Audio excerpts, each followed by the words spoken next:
nosotros un gusto poder estar aquí después de tiempo. Creo que fue hace 4 años que vinimos la última vez y queremos pues daros muchas gracias a cada uno de vosotros de los que estáis pendientes de nosotros, recibiendo nuestras noticias y orando por nosotros y también sosteniéndonos a través de donativos. Habéis sido pues, realmente parte de nuestro trabajo y lo valoramos muchísimo. Si alguno no nos conoce, nosotros somos misioneros en Perú. Trabajamos con niños en situación de riesgo, albergados en una casa de acogida, una casa hogar, por diferentes motivos, ¿no? Por situaciones de maltrato, abandono o orfandad. Ahora pues, os explicaremos un poco el proyecto que tenemos ahora. Hemos estado el último año aquí en España buscando la voluntad de Dios sobre cómo seguir nuestro trabajo misionero y dónde ir. Y el Señor pues, nos ha confirmado este lugar y nos ha dado la convicción y ya estamos en todo el proceso para poder salir en marzo, si Dios quiere. Y bueno, pues queremos presentaros el proyecto. Muy buenos días. Yo lo voy a bajar un poquito porque como soy más bajita, necesito que esté. Ah, vale. Bueno, sí, bueno, con chacareta. Así me podéis ver mejor. Bueno, pues nada, también quiero agradecer por vuestro cariño y vuestras oraciones. Para nosotros ha sido muy importante durante estos casi 5 años en los que hemos estado sirviendo en Perú, sentir vuestro respaldo y saber que había gente e iglesias que oraban por nosotros. Y también nos hemos sentido muy privilegiados de que el Señor pues, nos permitiera hacer ese trabajo durante casi 5 años. Ahora estamos en una nueva etapa, hemos tenido casi 1 año y medio aquí en España, un tiempo en el que ha sido, digamos, muy bueno. Hemos aprendido mucho, hemos aprendido a tener paciencia también y también ha sido un tiempo de preparación, ¿no? Gracias a Dios yo he podido en este tiempo pues hacer una maestría en psicología infantil y adolescente y ahora estoy culminando otra maestría que es coaching e inteligencia emocional en niños y adolescentes. Y todo esto para que luego pues, el ministerio que el Señor o el trabajo que el Señor tiene preparado para nosotros en Perú pues, pueda ser mejor, ¿no? Lo podamos hacer mejor. Pues nada, ahora voy a explicar un poquito sobre nuestro trabajo en Perú. Como sabéis, nuestro trabajo está enfocado en una casa hogar de niños huérfanos, maltratados y abandonados. Y vamos ahora a una ciudad nueva para nosotros, una ciudad en la que no conocemos a mucha gente y a un nuevo ministerio que el Señor nos ha hablado, ¿no? Este está en la ciudad de Arequipa y actualmente pues ahí hay unos 10.000 niñas, sobre todo niñas, ¿no? Que están en riesgo y que trabajan o viven en la calle o que son maltratados por sus padres, ¿no? Siguiente, por favor. Ah, bueno, soy yo la que... Vale. Pues esta es la ciudad de Arequipa, una foto para que tengáis una idea. Y bueno, ¿cuál es la realidad de esta ciudad? Pues como ya lo dije, hay niños que venden caramelos, niños que piden, niños que son maltratados por sus padres, niños que tienen padres alcohólicos y realmente es una situación difícil para muchos de ellos y muchos de ellos están en riesgo y necesitan ser protegidos. Y para eso pues existen diferentes casas hogares, en este caso nuestro pues la casa que veréis más adelante.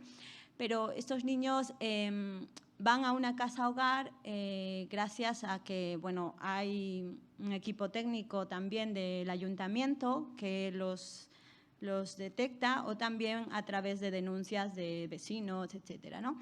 Pero lamentablemente no todos pueden ser atendidos, ¿no? Vale. Y aquí una historia de una niña, Zaida. Zaida fue una niña que llegó a la casa hogar que iremos en marzo, el 8 de marzo viajamos a Perú. Estoy un poco nerviosa, pero voy a continuar. Y bueno, Zaida tenía unos padres alcohólicos, estaba en desnutrición y sufría maltrato en casa y además también era enviada a pedir dinero a las calles, ¿no? Pero el dinero que ella cogía o recaudaba, los padres lo utilizaban en alcohol más que en alimento para ella. Básicamente se detectó que esta niña, la única alimentación que tenía en el día era la que se le daba en el colegio. Su caso fue denunciado y esta niña fue internada en una casa hogar, ¿no? En una casa de acogida. Muy bien.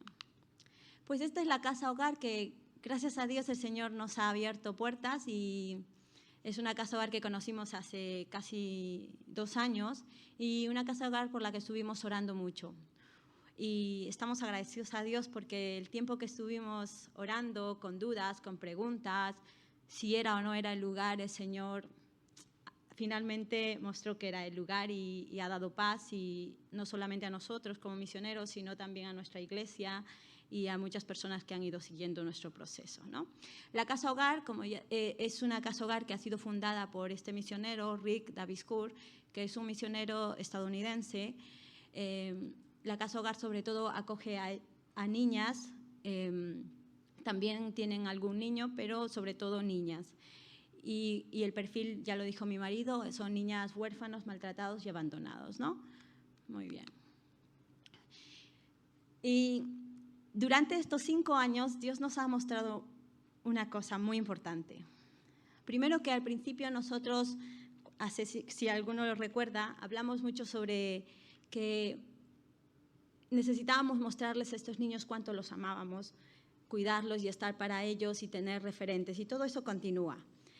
Y creemos que un niño es integral. Pero durante estos años Dios nos ha mostrado: quiero que trabajes algo más importante y más profundo en estos niños.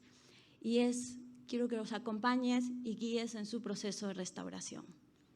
Porque estos niños pueden recibir amor, pueden recibir alimentación, pueden recibir educación, pero si no se toca profundamente esas heridas que han sido causadas por sus padres, luego al final, cuando sean adultos o cuando estos niños terminan saliendo de una casa hogar, van a repetir los mismos patrones o van a, incluso yo como testimonio lo puedo decir, yo llegué a una casa hogar, recibí todo lo que me dieron educación y gracias a la casa hogar soy profesional, soy enfermera, pero cuando me casé me di cuenta que yo no había trabajado mis heridas, que yo tenía ataques de ira y que inconscientemente buscaba que mi marido me maltratara. Y lo digo así claramente porque gracias a Dios yo llegué a una familia en la que mi suegra es consejera bíblica. Ella me ayudó muchísimo en mi proceso. Mi marido tuvo que leer muchos libros y me ayudó mucho en mi proceso. Y me di cuenta que en la casa hogar había recibido todo eso y gracias a Dios que me convertí a los 12 años y Dios en su misericordia fue trabajando cosas en mí. Pero necesitaba verbalizar, profundizar, elaborar todo el dolor, todo lo que había sufrido durante 12 años con mis padres. Entonces, durante estos 12 años el Señor nos ha dado la claridad, la convicción de que quiere que trabajemos en la vida de estos niños que trabajemos esos traumas, que les ayudemos a encontrar su identidad en Jesús, la sanidad en Jesús. Y eso es básicamente nuestro trabajo. Y bueno, ahí llevar el mensaje de esperanza y acompañar en su restauración a niños que han sufrido maltrato, abandono u orfandad. Deseamos que estos niños encuentren la paz, la liberación en Jesús. Y todo eso a base de la verdad. Y la verdad está en la Biblia. Deseamos que conozcan lo que Dios piensa de ellos y que todo esas mentiras que les han hecho creer durante tantos años, porque cuando tú vives durante muchos años creyendo que tienes la culpa o que mereces ser maltratado o que realmente no vales nada, te crees esa mentira. Y es parte de ti y a pesar de que sepas que no lo puedes decir, no es verdad que no valgo, pero está tan profundamente que solamente Dios puede cambiar esa verdad en tu vida. Entonces, eso es lo que queremos. Muchos de nuestros niños que llegan a la casa hogar son niños abusados sexualmente, son niños que ni siquiera se les ha tratado por su nombre, son niños que se les ha tratado como si fueran basura, como si no valieran absolutamente nada, y niños que tienen mucho odio en el corazón, niños que simplemente están destrozados porque los padres quienes les tenían que amar han sido los que les han hecho daño. Entonces, creemos firmemente, creo yo, que Dios puede trabajar eso y puede sanar el corazón de cada uno de estos niños. Así que eso es nuestro enfoque principal. Amarlos y ser una familia referente para ellos. Para nosotros, yo los años que he estado en una casa hogar he tenido la bendición de tener una familia que era un referente para mí. Y aunque muchas veces no me creía que yo podía llegar a tener una familia como ellos tenían, que eran María Jesús y Jesús, que fueron fundadores de la Casa Hogar y tenían 2 hijas, para mí era mi modelo. Y yo quería eso, pero también inconscientemente dentro de mí parecía que no era real, que eso no me iba a pasar a mí por ser una niña de la Casa Hogar. Y eso es otra cosa que hay que cambiar. Y gracias a Dios por todo lo que Dios ha permitido que yo viviera, por los años que he sufrido, por los años que he estado en una Casa Hogar, porque me ha enriquecido y me ha dado la autoridad para decir a este niño, Dios puede escribir una historia para ti. Dios tiene el poder, tiene autoridad, Dios puede hacer algo nuevo en tu vida, pero le tienes que dejar. Y yo sobre todo cuando era adolescente y a mí alguien me decía, mira, yo entiendo lo que estás sufriendo, para mí era como, tú no entiendes nada porque no has vivido absolutamente nada de lo que yo he vivido. Cuando venía una persona y me decía, tú como una niña de la Casa Hogar vas a salir adelante, y yo decía, es que eso puede ser, no te creías esas cosas. Pero yo durante estos años he visto niños que han visto, sí, pues podemos, porque si Dios ha hecho eso en la vida de Rosita, puede hacerlo en mi vida. Pero para eso estos niños necesitan creer. Y nosotros deseamos ser para ellos eso. Y bueno, nosotros los acompañamos en todo, ¿no? En el cumpleaños de los niños, momentos en los que les tenemos que disciplinar, en los colegios. Estamos involucrados en todo, porque no podríamos llegar a tratar sus vidas a nivel profundo si no nos ganamos primero la confianza de estos niños. Y para que ellos se abran y no oculten todo, necesitamos que ellos sepan que los amamos y además que tengan confianza, ¿no?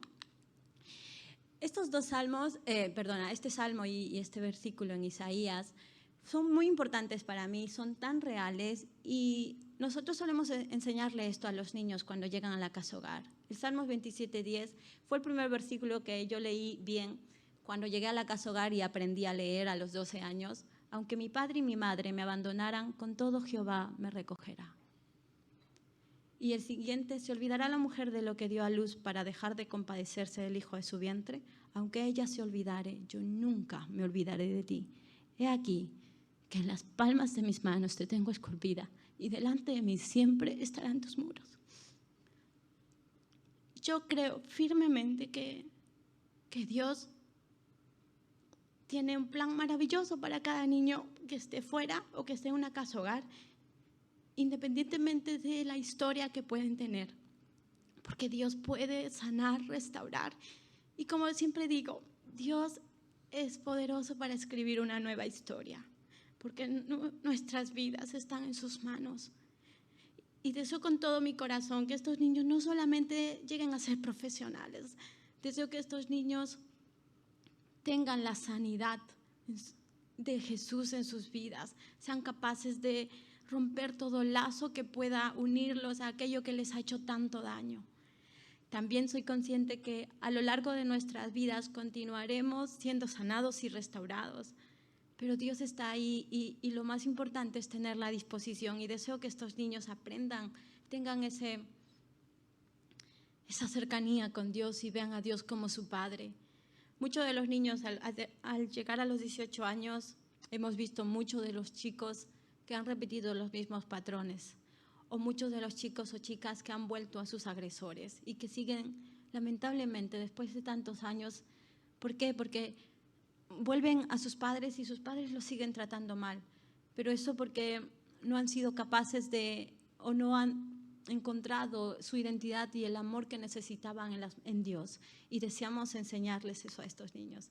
Y nuestra visión, principalmente, ver niños, niñas y adolescentes restauradas de sus heridas y traumas, viviendo con esperanza en Cristo, preparados para ser parte de la sociedad y viviendo con principios y valores cristianos. Eso deseamos para cada uno de estos niños. Y bueno, nuestro trabajo, como ya dije anteriormente, es integral. Nosotros vamos a trabajar a nivel integral con ellos, a nivel espiritual, psicología y emocionalmente también. En la educación también les ayudamos mucho en tareas, les enseñamos, estamos con refuerzos, personal y familiar también. Somos mucho de darles tiempo de calidad, de sacarlos a pasear, a tomar un helado, de estar muy pendientes de ellos. Salud también, como yo soy enfermera, estoy a nivel de la ONG, de la Casa Hogar, pues ayudar mucho en cuanto a, con mi carrera profesional, ¿no? Todo lo que tiene que ver trámites y llevarlos al hospital, todo. Y organizativo y económico también, ¿no? Mi marido podrá apoyar muchísimo en eso también, con todos los dones que el Señor le ha dado.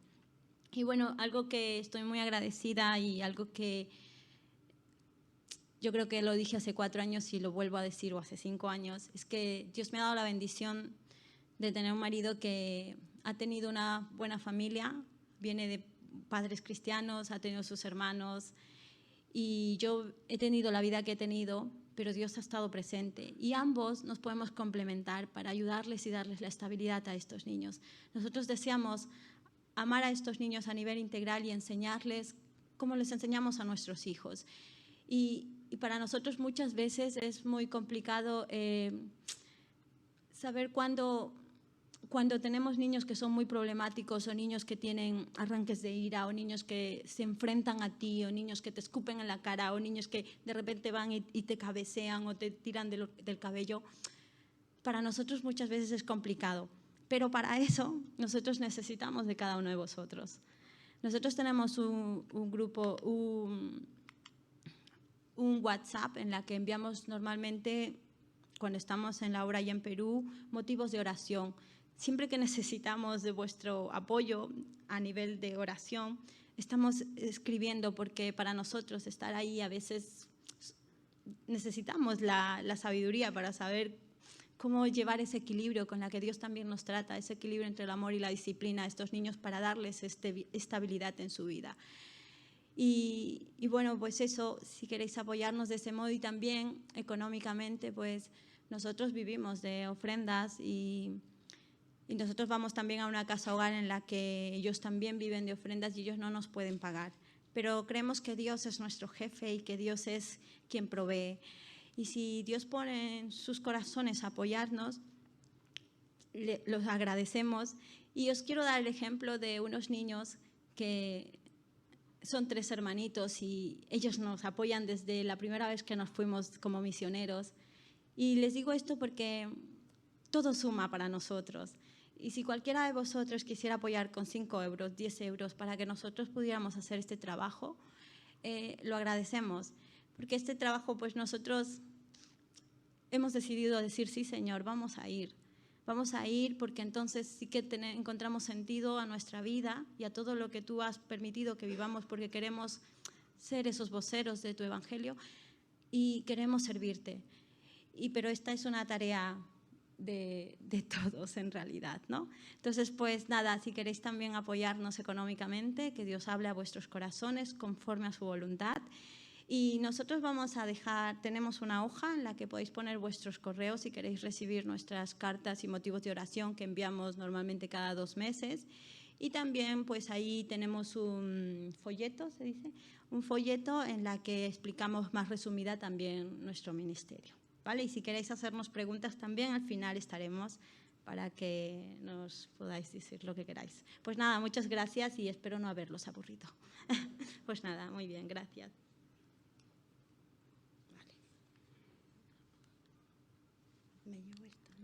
¿Me llevo esto?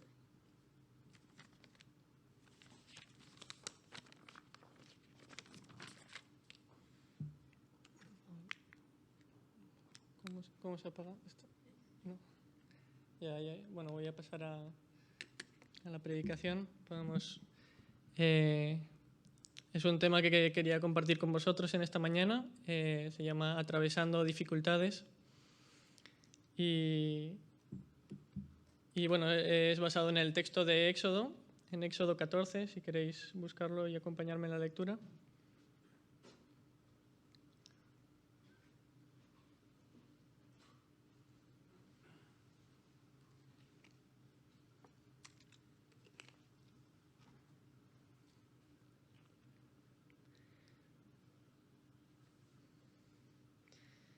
Desde el versículo 1 dice: Habló Jehová a Moisés diciendo: Di a los hijos de Israel que den la vuelta y acampen delante de Pi-Hahirot, entre Migdol y el mar, hacia Baal-Zephón.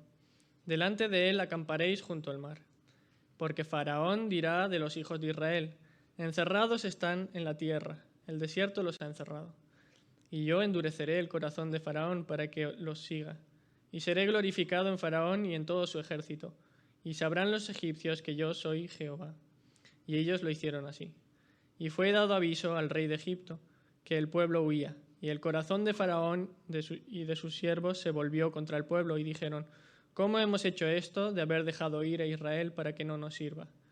Y unció su carro y tomó consigo su pueblo.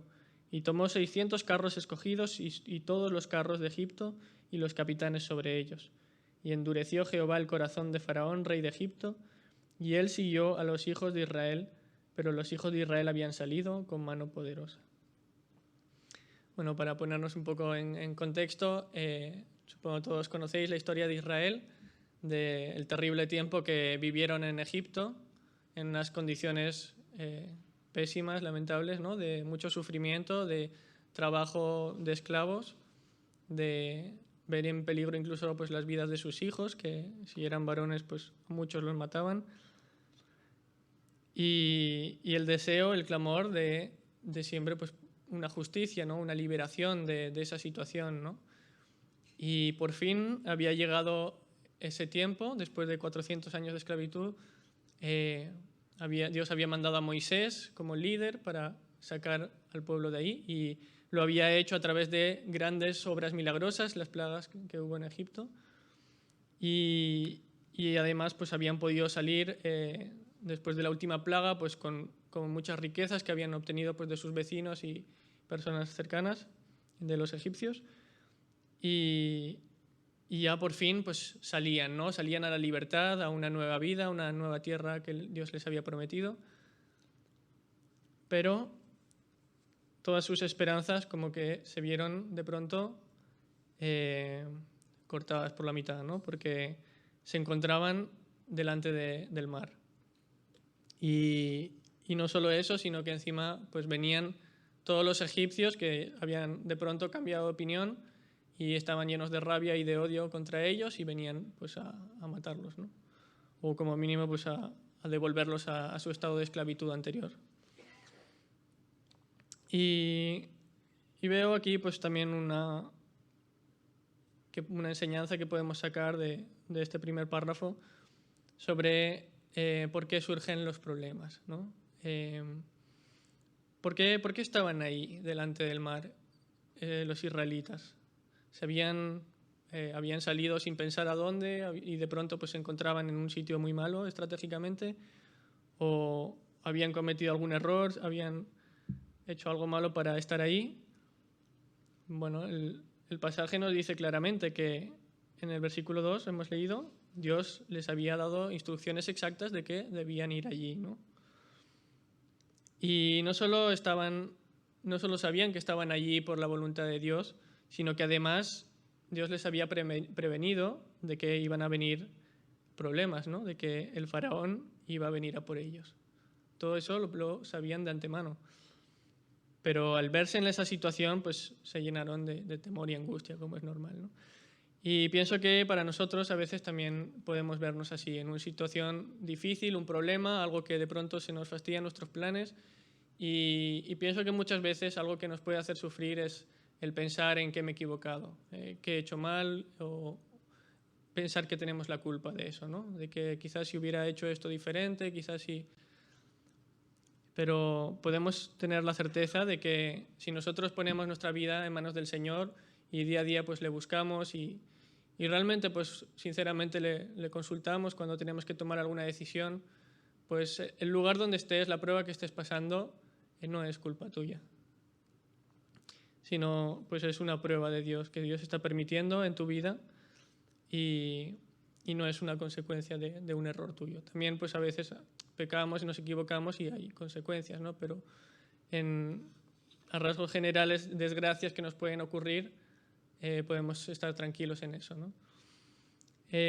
También, como dice pues Salmos 37:5, dice: encomienda a Jehová tu camino y confía en Él, y Él hará, ¿no? Es poner nuestras vidas en manos del Señor, ¿no? Y confiar en que Él va a dirigir cada paso.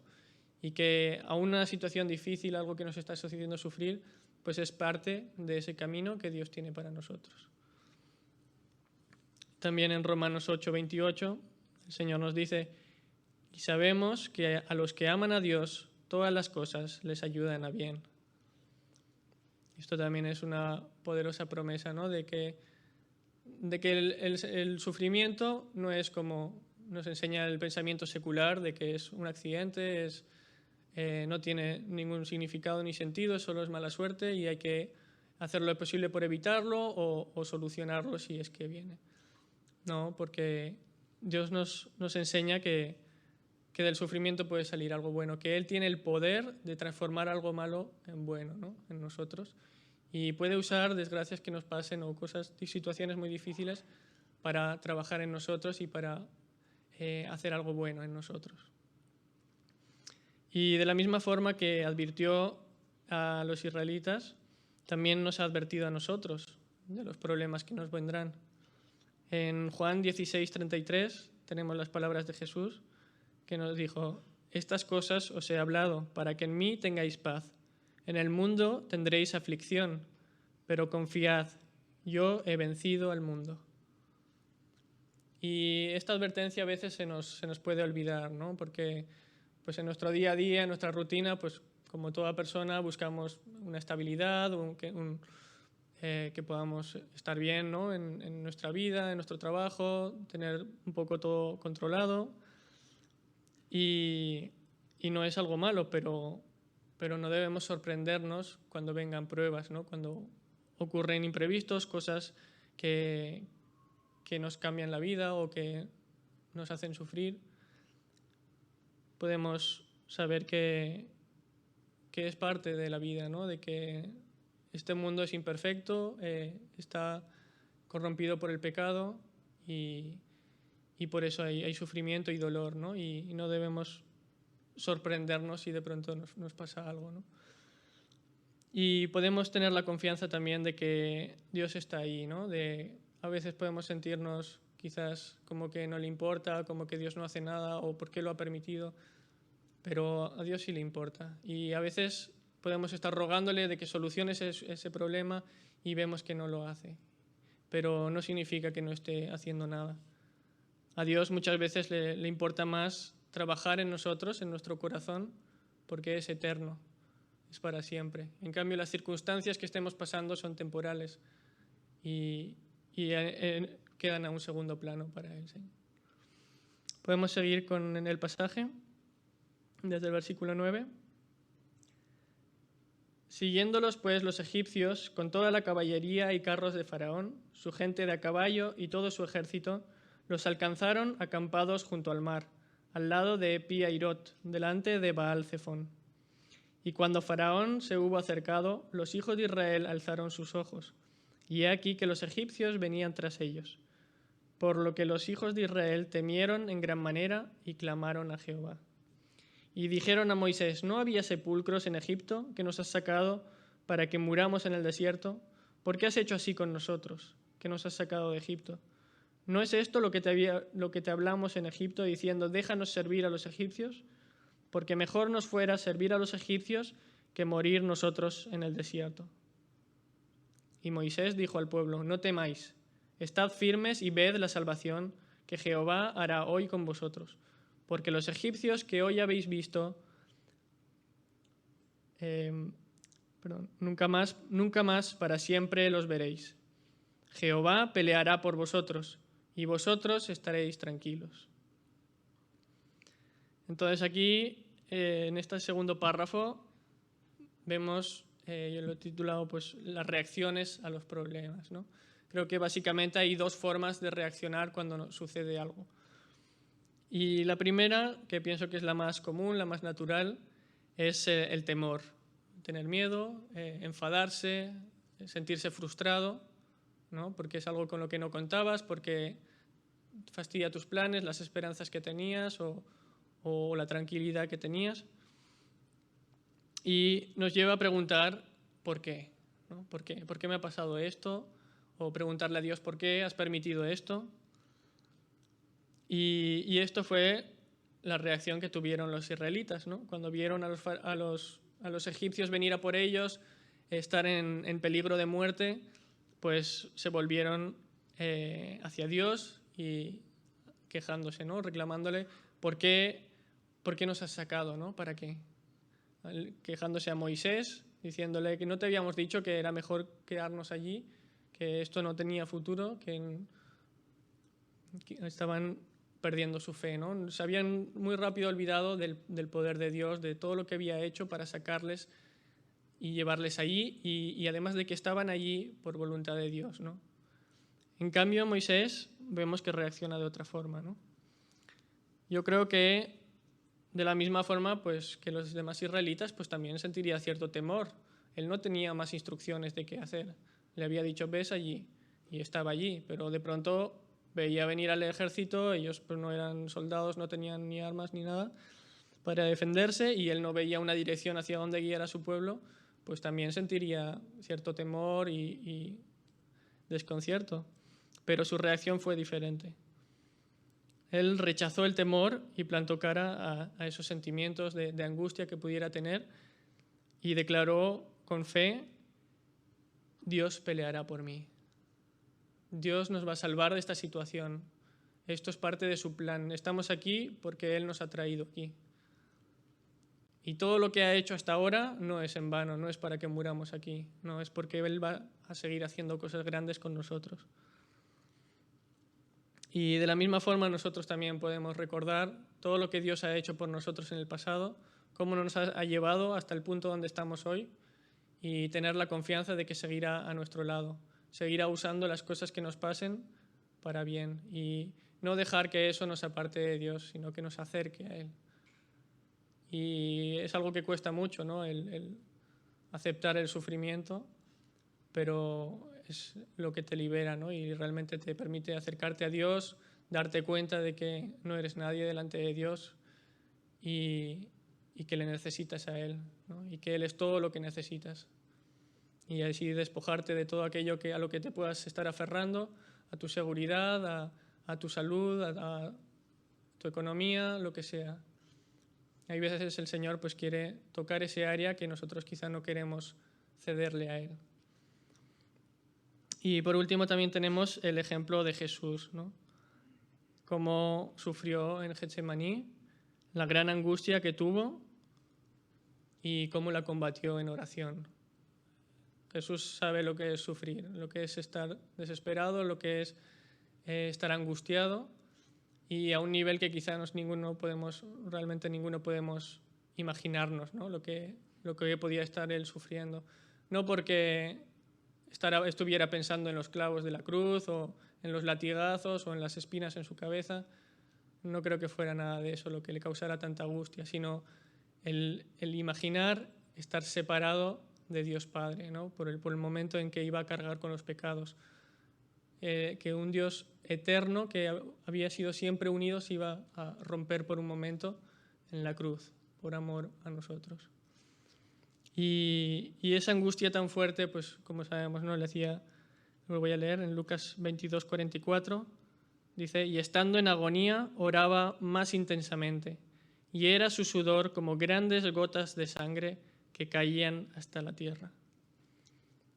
O sea, estaba al límite físico de la angustia y la agonía. Pero dice que cuanto más estaba así, cuanto más se sentía así, más intensamente oraba, más suplicaba a Dios, se arrodillaba y se derramaba delante de Dios. Y eso es a lo que nos debe llevar a nosotros el sufrimiento. El poder postrarnos ante Dios, suplicarle su consuelo, su ayuda, su presencia con nosotros, ¿no? Y quiero seguir unos versículos más de este pasaje. Desde el versículo 15. Dice, entonces Jehová dijo a Moisés, ¿por qué clamas a mí? Di a los hijos de Israel que marchen. Y tú alza tu vara y extiende tu mano sobre el mar y divídelo, y entren los hijos de Israel por en medio del mar, en seco. Y he aquí, yo endureceré el corazón de los egipcios para que los sigan, y yo me glorificaré en Faraón y en todo su ejército, en sus carros y en su caballería. Y saldrán los egipcios y sabrán los egipcios que yo soy Jehová, cuando me glorifiquen Faraón en sus carros y en su gente de a caballo.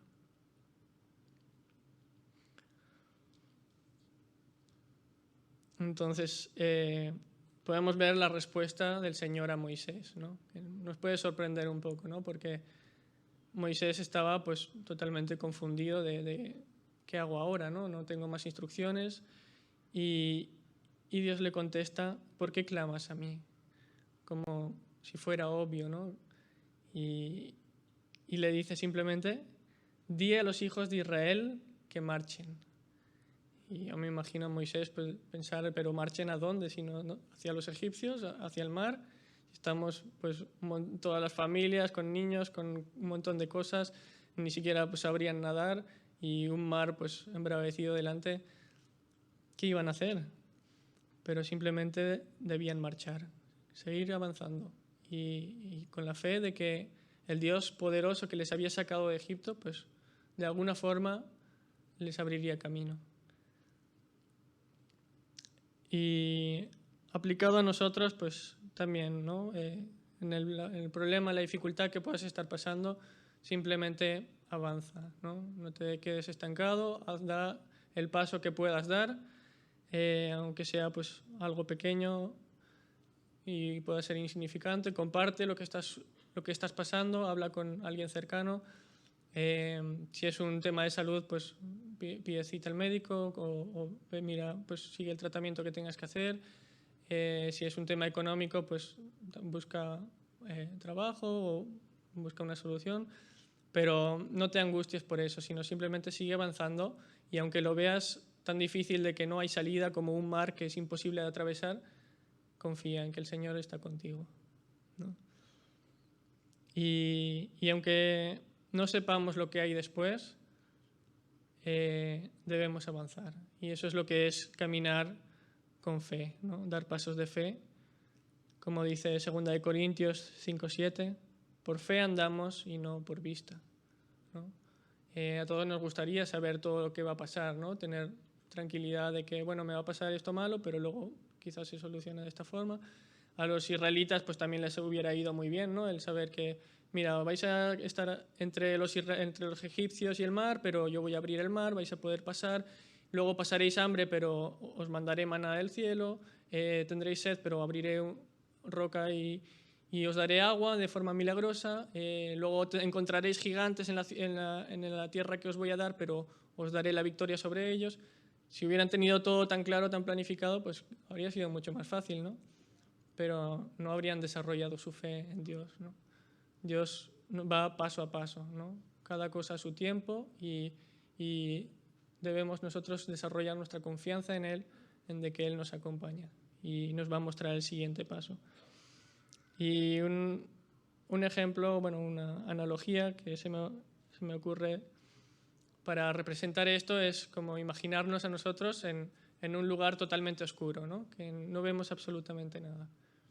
Y tenemos una pequeña vela en nuestras manos. La oscuridad pues, puede representar nuestra vida, el mundo, y la vela a Jesús, que está con nosotros. Y la vela pues solo alumbra 1 metro, un poco más adelante, el siguiente paso que podemos dar, ¿no? Para no tropezarnos, no caernos por ningún lado, pero no lo que hay más allá al fondo, ¿no? Solo lo que está al lado. Pero si nosotros caminamos ese paso que nos muestra la vela va con nosotros, ¿no? Nos acompaña y nos muestra luego el siguiente paso. Y pienso que muchas veces la vida cristiana es así, ¿no? De que no sabemos lo que va a pasar después, pero quizá podemos saber lo que es el siguiente paso. Y solo debemos darlo y confiar en que la luz nos acompaña y nos mostrará a su tiempo el siguiente. Y así podemos pues, desarrollar nuestra fe y vivir una vida plena con Cristo, ¿no? Y bueno, para terminar, no voy a leer pues, todo lo que queda del pasaje, pero ya conocéis la historia, ¿no? De cómo Dios con gran poder protegió a su pueblo con la columna de fuego, abriendo el mar, dejándoles pasar en seco, y después cerrando el mar encima de los egipcios que venían a por ellos y destruyendo totalmente el gran ejército, el gran poder de ese pueblo egipcio, ¿no? Y voy a leer solo el último versículo, el 31, que dice: «Y vio Israel aquel grande hecho que Jehová ejecutó contra los egipcios. Y el pueblo temió a Jehová, y creyeron a Jehová y a Moisés su siervo». Y vemos pues que después de pasados los problemas, después de solucionados, después de toda esa situación que habían pasado, pues se dieron cuenta, ¿no?, de cómo Dios estaba con ellos, ¿no? Aún en una situación tan desesperada, seguía estando con ellos. Y lo que nos puede enseñar esto es que debemos creer también antes, ¿no? Antes de que pase todo. Tener esa confianza, ¿no? De que no solo cuando ya han pasado las cosas es mucho más fácil decir, pues sí, Dios estaba conmigo, Dios permitió esto, pero fue para enseñarme tal, sino confiar, ¿no? En el mismo momento en el que más difícil lo estés pasando, confiar en que Dios va a hacer algo bueno en tu vida. Voy a orar para terminar. Señor, te damos gracias por tu amor, por tu sacrificio por nosotros en la cruz, Señor, por hacernos libres y darnos una oportunidad de liberarnos del pecado, de liberarnos de nuestro egoísmo, de vivir una vida para nosotros solos y apartado de ti. Sí, y te queremos agradecer, Señor, que estás con nosotros, que has prometido no soltarnos nunca y acompañarnos en cada aflicción que podamos pasar. Te pido por cada hermano de esta iglesia, Señor, que pueda estar sufriendo, que pueda estar pasando una situación difícil, sea en su familia, sea en su salud, sea económico o de cualquier tipo, Señor, que tú lo fortalezcas, uses esa situación tan terrible para algo bueno, lo puedas transformar, lo puedas acercar a ese hermano a ti y mostrarle cuán grande eres tú y cuán poco necesita las demás cosas, que todo lo demás es secundario, que lo más importante es tenerte a ti, Señor, y que también nos prometes un tiempo de liberación, Señor, que un día viviremos un estado perfecto contigo, Señor. Bendice a cada hermano aquí en esta iglesia, Señor, y gracias por permitirme estar aquí esta mañana. En el nombre del Señor Jesús, amén.